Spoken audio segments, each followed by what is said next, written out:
তুই এখন কোথায়? কেন আমার অ্যাপার্টমেন্টে? না, তুই অন্য জায়গায়। কি করে বুঝলে? আমি জানি, আমার মন বলছে। তুই কি ওই ছেলেটির কাছে? হ্যাঁ। কেন এখানে কেন? কি হচ্ছে লিলিয়ান? ভয়ের কিছু নেই মা। অবশ্যই ভয়ের কিছু। তুই কেন ওই ছেলেটির কাছে গেলি? লিলিয়ান খানিকক্ষণ চুপ করে রইল। ওপাশ থেকে ভদ্রমহিলা বারবার বলতে লাগলেন, হ্যালো, হ্যালো। মা শোনো, আমি খুব সম্ভব ওই ভদ্রলোককে বিয়ে করব। কি বলছিস তুই? আমি এখনো জানি না, ভদ্রলোক এখানে নেই। তিনি কফি কিনতে গিয়েছেন। ফিরে এলেই তাকে বলবো। কি বলবি? বলবো যে আমি আপনাকে বিয়ে করতে চাই। যদি রাজি থাকেন তবেই শুধু আপনার সঙ্গে কফি খাবো এবং রাতে ডিনার করতে যাব। হায় ঈশ্বর, মা তুই কি বলছিস? তোর মাথা খারাপ হয়ে গেছে নাকি? আমি নিশ্চিত তোর মাথা খারাপ হয়ে গেছে। অস্থির হইও না মা, আমার মাথা খারাপ হয়নি, মাথা ঠিক আছে। আর এক্ষুনি তোমাদের চিন্তিত হতে হবে না। হয়তো বিয়েতে ভদ্রলোক রাজি হবেন না, হয়তো তিনি বলবেন তিনি বিবাহিত। লোকটা বিবাহিত কিনা তাও তুই জানিস না? না। হায় ঈশ্বর, এসব কি শুনছি? কথায় কথায় হায় ঈশ্বর বলবে না মা, শুনতে ভালো লাগছে না। লিলিয়ান, লক্ষ্মী মা, তুই দেশে চলে আয়। তোকে পড়াশোনা করতে হবে না। কাঁদছো কেন মা? আমি তো ভয়ঙ্কর কিছু করছি না। তুই তোর পজার চাচার সঙ্গে কথা বল। আমি এখন কারোর সঙ্গেই কথা বলবো না। তোর বাবার সঙ্গে কথা বল। বললাম তো মা, আমি এখন কারোর সঙ্গে কথা বলবো না। হায় ঈশ্বর, আমি এ কি শুনছি? লিলিয়ান শান্ত স্বরে বলল, ঈশ্বরের প্রতি তোমার অবিচল ভক্তি। কাজেই তুমি ধরে নাও যা হচ্ছে ঈশ্বরের ইচ্ছায় অগোচরে হচ্ছে না। লিলিয়ান, মা লিলিয়ান, টেলিফোন রাখছি। তুমি ভালো থেকো মা। লিলিয়ানের মা চিৎকার করে কাঁদতে লাগলেন। লিলিয়ান জানালার পাশে দাঁড়ালো। বরফ পড়তে শুরু করেছে। বছরের প্রথম বরফ। ইচ্ছে করছে বরফের ভেতর ছুটে যেতে, সারা গায়ে বরফ মাখতে। লিলিয়ান খানিকক্ষণ বরফ পড়া দেখল। এক দৃষ্টিতে তাকিয়ে থাকার জন্যই বোধহয় তার চোখ জ্বালা করছে। সে বাথরুমে ঢুকে চোখে পানি দিয়ে কিছুক্ষণ কাঁদলো। ফিসফিস করে বলল, মা, রাগ করো না। আমি কি করছি আমি নিজেও জানি না। এর ফল শুভ হবে কিনা নাকি অশুভ হবে তাও জানি না। শুধু একটা জিনিস জানি, আমৃত্যু আমাকে অচেনা অজানা এ ছেলেটির সঙ্গে থাকতে হবে। এর থেকে আমার মুক্তি নেই। কিংবা কে জানে, আমার মুক্তি হয়তো বন্ধনের ভেতরেই ঘটবে। দরজায় কলিং বেল বাজছে। লিলিয়ান দরজা খুলে দিল। তাহের মুগ্ধ গলায় বলল, বাইরে বরফ পড়ছে, দেখেছো? হ্যাঁ। গায়ে বরফ মাখবে? হ্যাঁ, মাখবো। বাহ, চমৎকার। আমাদের দেশে বরফ নেই, তবে বৃষ্টি আছে। বৎসরের প্রথম বৃষ্টি হলে আমরা বৃষ্টিতে ভিজি। এতে গায়ের ঘামাচি নষ্ট হয়। বরফে কিছু নষ্ট হয় না। নষ্ট হয় কিনা কে জানে। তোমাদের দেশের বৃষ্টি কি তুষারপাতের চেয়েও সুন্দর? লক্ষ গুণ সুন্দর। আমাদের দেশের প্রথম বৃষ্টিতে কি হয় জানো? এক ধরনের মাছ আছে, নাম হলো কই মাছ। এরা এত আনন্দিত হয় যে দল বেঁধে পানি ছেড়ে শুকনায় উঠে আসে। কেন আমার সঙ্গে ঠাট্টা করছো? মোটেই ঠাট্টা করছি না। তোমাকে আমি দেশে নিয়ে গিয়ে নিজের চোখে দেখাবো। তখন তুমি। তাহের কথা শেষ করলো না, থেমে গেল। বিব্রত চোখে লিলিয়ানের দিকে তাকালো। লিলিয়ানও তাকিয়ে আছে। লিলিয়ানের চোখে চাপা দুটি। ওদের বিয়ে হতে 10 দিন লাগলো। বিয়ের লাইসেন্স বের করা এদেশে অনেক যন্ত্রণা। অনেক টেস্ট ফেস্ট করতে হয়। ডাক্তাররা আগে নিশ্চিত হয়ে জেনে নেয় এই দম্পতির সন্তান বংশগত কোনো রোগের শিকার হবে না। তারপরেই সার্টিফিকেট দেন। সেই সার্টিফিকেট দেখিয়ে লাইসেন্সের জন্য দরখাস্ত করতে হয়। বিয়ের পর লিলিয়ান ডাক্তার বার্মানের সঙ্গে দেখা করতে গেল। ডক্টর বার্মান চশমার ফাঁক দিয়ে অনেকক্ষণ তাকিয়ে দেখলেন মিস থেকে মিসেস হয়েছে। হ্যাঁ, কি করে বুঝলেন? আমার কপালে তো লেখা নেই মিসেস। অবশ্যই লেখা আছে, সেই লেখা সবাই পড়তে পারে না। আমি পারি। তুমি কি ওই ছেলেটিকেই বিয়ে করেছো? হ্যাঁ। দুঃস্বপ্ন এখন নিশ্চয়ই দেখছো না? জি না, দেখছি না। শুনে খুব খুশি হলাম। মনস্তত্ত্ববিদ্যা একটি বড় বিদ্যা, তাকে তুমি বুঝতে পারছো? পারছি। ভবিষ্যতে যদি কোনো সমস্যা হয় তাহলে আমার কাছে আসবে। তবে আমার মনে হয় ভবিষ্যতে কোনো সমস্যা হবে না, যদি তুমি নিজে তার সমাধান করতে পারবে। পারবে না? হ্যাঁ, পারবো। তোমার হাসিখুশি মুখ দেখে ভালো লাগছে। সত্যিকার হাসিখুশি মুখ অনেকদিন পর দেখলাম। চারিদিকে ভেজাল হাসি দেখে। হাসির ভেজাল আপনি ধরতে পারেন? অবশ্যই পারি। আমার নিজের মুখে যে হাসিটি আমি ঝুলিয়ে রাখি তা হলো ভেজাল হাসি, 100 ভাগ ভেজাল। তুমি তোমার জীবনে ভেজাল হাসিকে আসতে দিও না। মনে কষ্ট পেলে কাঁদবে, মনের কষ্ট চাপা দেওয়ার জন্য হাসির ভান করার প্রয়োজন নেই। আমি আপনার উপদেশ মনে রাখবো, ডক্টর বার্মান। ডক্টর বার্মান উপদেশের জন্যই হয়তো দেশ থেকে মার চিঠি পেয়ে লিলিয়ান সারাদিন কাঁদল। চিঠিটা তিনি মেয়ের বিয়ের সংবাদ পাওয়ার পর লিখেছেন, সংক্ষিপ্ত চিঠি। যদিও লিলিয়ানের মার হাতের লেখা, তবুও লিলিয়ান জানে এই চিঠিটি তার বাবা লিখেছেন। মা শুধু দেখে দেখে কপি করেছেন। কপি করতে গিয়েও মার বানান ভুল হয়েছে। বাবা শেষ সব বানান শুদ্ধ করেছেন। লিলিয়ান, তোমার বিবাহের সংবাদ পাইয়াছি, আনন্দে উল্লসিত হই নাই। তুমি নিশ্চয়ই তা আশাও করো না। তুমি খুব ভালো জানো তুমি আমাদের সবার অতি আদরের ধন ছিলে। তোমাকে নিয়ে আমাদের স্বপ্নের অন্ত ছিল না। তুমি সব স্বপ্নের অবসান ঘটাইয়াছ। আমি তোমাকে দোষ দেই না।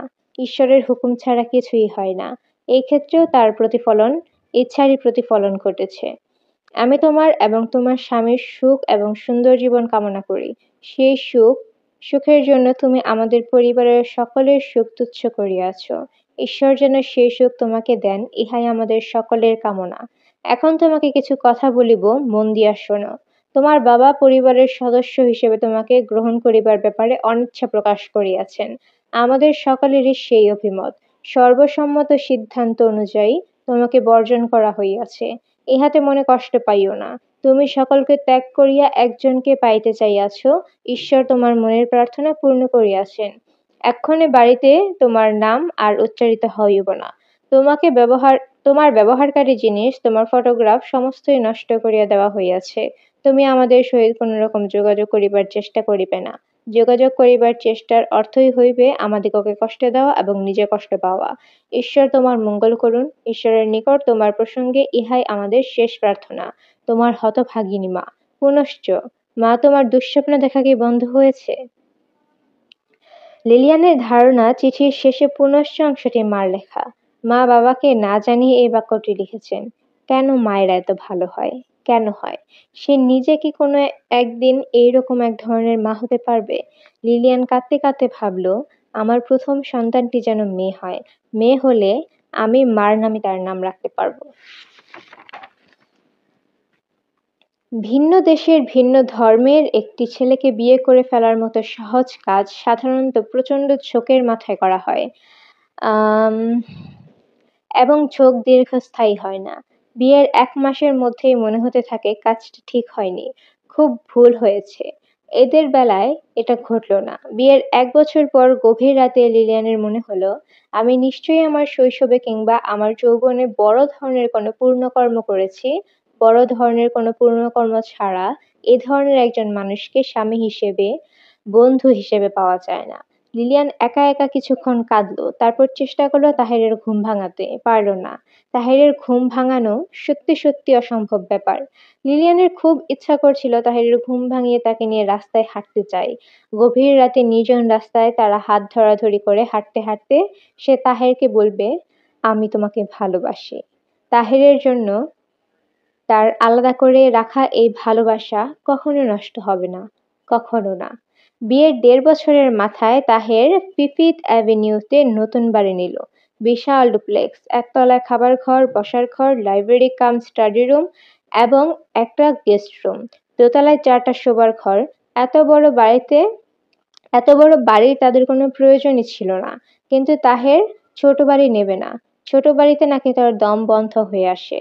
ছোট বাড়ি নেবার কথা বললেই তাহের হাসতে হাসতে বলল, আমার পূর্বপুরুষরা খুব বড় বড় বাড়িতে থাকতেন, বুঝলেন বিদেশিনী? কাজেই আমিও বড় বাড়িতে থাকবো। বেতন যা পাই সেখান থেকে টাকা আলাদা করে রাখবো। বছর 15 পর সেই টাকায় 10 একর জায়গা নিয়ে এমন বাড়ি বানাবো যে তোমার আক্কেল গুড়ুম হয়ে যাবে। হাসপাতালের জুনিয়র ডাক্তার হিসেবে তাহের যা পায় তা তার জন্য যথেষ্ট। জমানো দূরে থাক, মাসের শেষে সে শেষ কোয়ার্টারটিও খরচ করে শুকনো মুখে লিলিয়ানকে বলে, লিলি, তোমার কাছে কি গোটা 20 ডলার হবে? তখন তাহিরের শুকনো মুখের দিকে তাকিয়ে লিলিয়ানের চেঁচিয়ে বলতে ইচ্ছে করে, আই লাভ ইউ। সে অবশ্যই চেঁচিয়ে বলে না, মনে মনে বলে যেন তাহের তা কখনো ধরতে না পারে। যেমন ধরা যাক, তাহির কফির পেয়ালা হাতে নিয়ে যখন বলে, বাহ তুমি তো এক্সিলেন্ট ক্যাপাচিনো বানাতে শিখে গেছো, এসো আমরা একটা কফি শপ চালু করি। কফি শপের নাম হবে লিলিয়ান্স কাপাচিনো। তখন আবার লিলিয়ান মনে মনে বলল, আই লাভ ইউ। ঈশ্বর মানুষকে প্রচুর ক্ষমতা দিয়েছেন, মনের কথা বুঝবার ক্ষমতা দেননি। যদি দিতেন, তাহলে তাহের বুঝতে পারত কি গাঢ় ভালোবাসায় লিলিয়ান এই মানুষটিকে ঘিরে রেখেছে। তাহের অনেক রাত জেগে পড়াশোনা করে। এই সময়টা লিলিয়ান তাকে বিরক্ত করে না। বারান্দায় রকিং চেয়ারে বসে দোল খেতে খেতে ভাবে, ঈশ্বর আমাকে এত সুখী কেন করলেন? এর 100 ভাগের 1 ভাগ সুখী হলেও তো আমার জীবনটা সুন্দর চলে যেত। ভালোবাসা ব্যাপারটা কি লিলিয়ান বুঝতে চেষ্টা করছে? বুঝতে পারে না। তার ধারণা ভালোবাসা নামের ব্যাপারটায় শরীরের স্থান খুব অল্প, নেই বললেই হয়। আবার কখনো কখনো সম্পূর্ণ উল্টো মনে হয়। মনে হয় ভালোবাসায় শরীর অনেকখানি। তাহের গম্ভীর হয়ে বলছে, মাই ডিয়ার বিদেশিনী, আমার বাগানে হাঁটতে ভালো লাগে না। আমার বাগানের বা আমার ভেতর বাগান ভীতি আছে। আমাদের গ্রামের বাড়ির চারপাশে বাগান। ওই বাগানে একবার আমাকে সাপ তাড়া করেছিল। সেই থেকে বাগান ভীতি। আচ্ছা ধরো, বাগানে না হেঁটে যদি রাস্তায় হাঁটছি, তখন? মাই ডিয়ার বিদেশিনী, রাস্তায় হাঁটতে আমার ভালো লাগে না। আমেরিকান রাস্তাগুলো হাঁটার জন্য নয়, গাড়ি নিয়ে চলার জন্য। লিলিয়ান দীর্ঘ নিঃশ্বাস ফেলে বলছে, তুমি সবসময় আমাকে বিদেশিনী বলো কেন? তুমি বিদেশি মেয়ের জন্যই, এই জন্য তোমাকে বিদেশিনী বলে। মেয়ে বলে কি তোমার মধ্যে কোনো ক্ষোভ আছে? বিন্দু মাত্র ক্ষোভ নেই। খুব অস্পষ্ট ভাবে হয়তো আছে। এই অস্পষ্ট যে তুমি নিজেই জানো না। যদি থাকে তাহলে তুমি কি করবে? তোমার সে ক্ষোভ, সেই হতাশা দূর করার চেষ্টা করব। কিভাবে করবে? প্রথমে আমি তোমার ভাষা শিখব, বাংলা ভাষা শিখব। হ্যাঁ, বাংলা ভাষাই শিখব। নিতান্ত অসম্ভব ব্যাপার। বাংলা হচ্ছে পৃথিবীর কঠিন ভাষাগুলোর চেয়েও কঠিন। হিব্রু বাংলা ভাষার তুলনায় শিশু। কেন বাজে কথা বলছো? মোটেই বাজে কথা বলছি না। ইংরেজি এস অক্ষরের ধ্বনির কাছাকাছি আমাদের 3টা অক্ষর আছে, তালব্য শ, মূর্ধন্য ষ, দন্ত স। আবার জেড অক্ষরের কাছাকাছি আমাদের 3টা অক্ষর আছে, বর্গীয় জ, অন্তস্থ জ এবং ঝ। এরকম সব ভাষাতেই আছে। আমাদের আরো অদ্ভুত ব্যাপার স্যাপার আছে। যেমন ধরো, আমার শীত শীত লাগছে, এর একই রকম আবার মানে, আবার আমার শীত লাগছে, এর অন্যরকম মানে। শীত শব্দ দুবার ব্যবহার করা মানে হচ্ছে অর্থ বদলে গেছে। সে দারুণ কঠিন ব্যাপার। কঠিন ব্যাপার হলে তুমি আমাকে সাহায্য করো? পাগল হয়েছো? আমি নিজেই জানি না আমি তোমাকে কিভাবে সাহায্য করব। ম্যাট্রিকে বাংলা ফার্স্ট পেপারে পেয়েছিলাম 36, কানের পাশ দিয়ে গুলি গেছে, তার মানে তুমি আমাকে সাহায্য করবে না? না। না কেন? আমি তার প্রয়োজন দেখছি না। আমি দেখছি তুমি যে ভাষায় কথা বলো সেই ভাষা জানবো। জানবো না তা হতেই পারে না। আমি তোমাকে ভালোবাসি, কাজেই আমি তোমার ভাষায় কথা বলতে চাই। আমিও তোমাকে ভালোবাসি, তার মানে এই না যে রাত জেগে তোমাকে আমাকে গ্রিক ভাষায় কথা বলতে হবে। আমার ভাষা কিন্তু গ্রিক না। সব বিদেশি ভাষাই আমার কাছে গ্রিক ভাষা। আমি তো তোমার ব্যাপারে আমার আমি তো তোমাকে আমার ভাষা শিখতে বলছি না।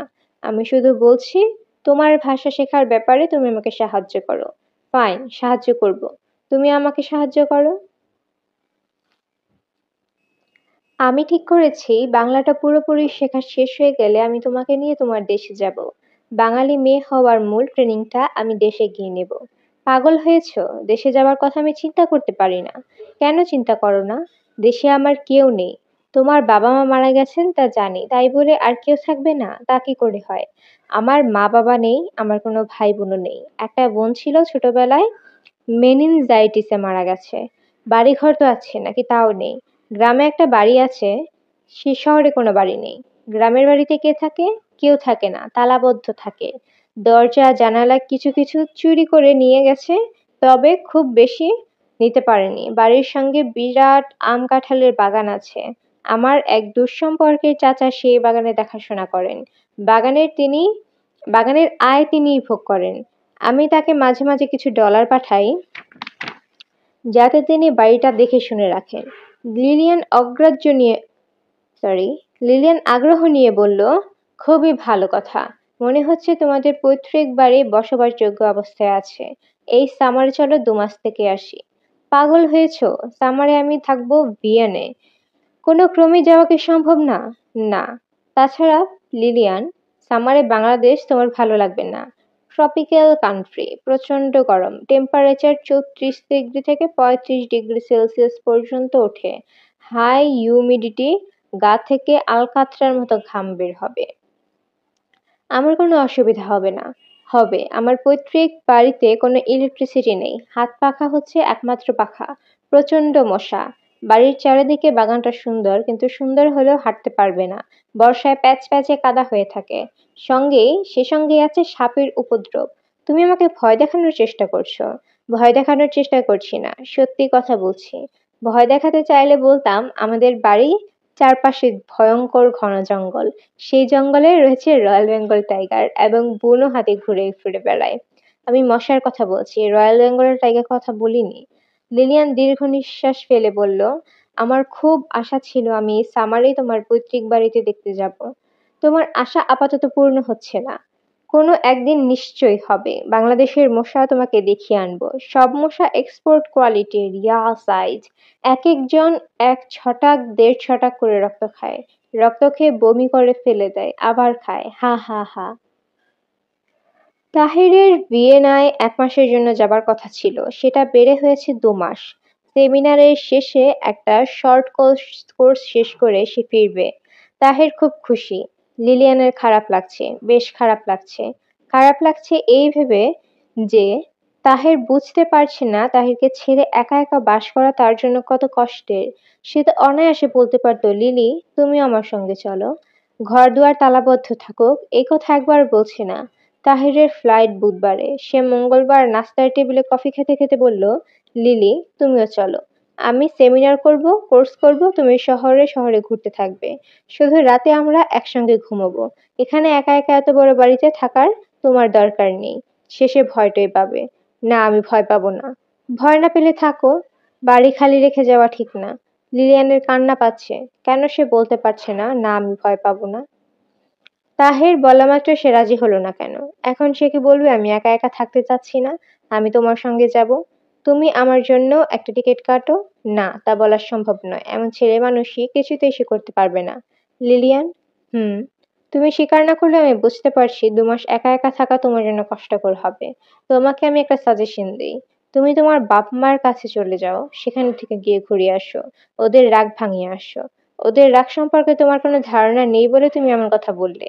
এই রাগ ভাঙবার নয়। আমার ধারণা তাদের সামনে গিয়ে তুমি যদি কান্নাকাটি শুরু করলেই তাদের রাগ গলে যাবে। চেষ্টা করে দেখো। চেষ্টা করে লাভ নেই। আমার পজা চাচা মারা গেছেন। কেউ আমাকে এই খবরটাও দেয়নি। আমি জেনেছি অন্য একজনের কাছে। এরা কোনোদিনই তোমাকে গ্রহণ করবে না। তুমি আমাকে ছেড়ে চলে গেলে কিংবা মারা গেলে হয়তোবা করবে। তোমাকে ছেড়ে যাবার প্রশ্ন ওঠে না। মৃত্যুর বিষয়ে কিছু বলা যাচ্ছে না। যে প্লেনে উঠেছি সেই প্লেন ক্র্যাশ করতে পারে। তবে তোমাকে পৈতৃক বাড়ি না দেখে আমি মরবো না, এই বিষয়ে নিশ্চিন্ত থাকো। লিলিয়ানের খুব খারাপ লাগছে। হঠাৎ মৃত্যু প্রসঙ্গ চলে এলো কেন? এই প্রসঙ্গে তো আসার কথা ছিল না। লিলিয়ান, হুম। আমি প্রতিদিন একবার করে টেলিফোন করব। আচ্ছা। তোমার ড্রেসিং টেবিলের উপর ড্রয়ারে একটা খাম রেখে যাচ্ছি। আমি বাসা থেকে বেরোবার পর খাম খুলবে, তার আগে নয়। কি আছে খামে? কিছু না। আরেকটা কথা, তুমি যদি একা একা থাকতে ভয় পাও তাহলে ঘরে তালা দিয়ে পরিচিত কারোর বাড়িতে গিয়ে উঠতে পারবে, কিংবা কোনো হোটেলে। আমি ভয় পাবো না। তোমার চোখ দেখে মনে হচ্ছে তুমি এখনই ভয় পাচ্ছ। আমি চোখের ডাক্তার, চোখ বিশেষজ্ঞ। চোখ দেখে অনেক কিছু বলে দিতে পারি। হা হা হা। লিলিয়ান তাহিরের দিকে তাকিয়ে মনে মনে বলল, আই লাভ ইউ। লিলি, হুম। এই 2 মাসে কি তুমি দয়া করে একটা কাজ করবে? গাড়ি চালানো শিখে নেবে। এটা কি কোনো কঠিন ব্যাপার? ড্রাইভিং এর যে কোনো স্কুলে ভর্তি হলেই হবে। গাড়ি চালানো জানলে তুমি আমাকে এয়ারপোর্টে নামিয়ে দিয়ে আসতে পারতে। দুজন গল্প করতে করতে যেতাম। এখন যাব ক্যাবে করে। বিশ্রী ব্যাপার। তাহের ঘর থেকে বের হওয়া মাত্র লিলিয়ান ড্রয়ার খুলল।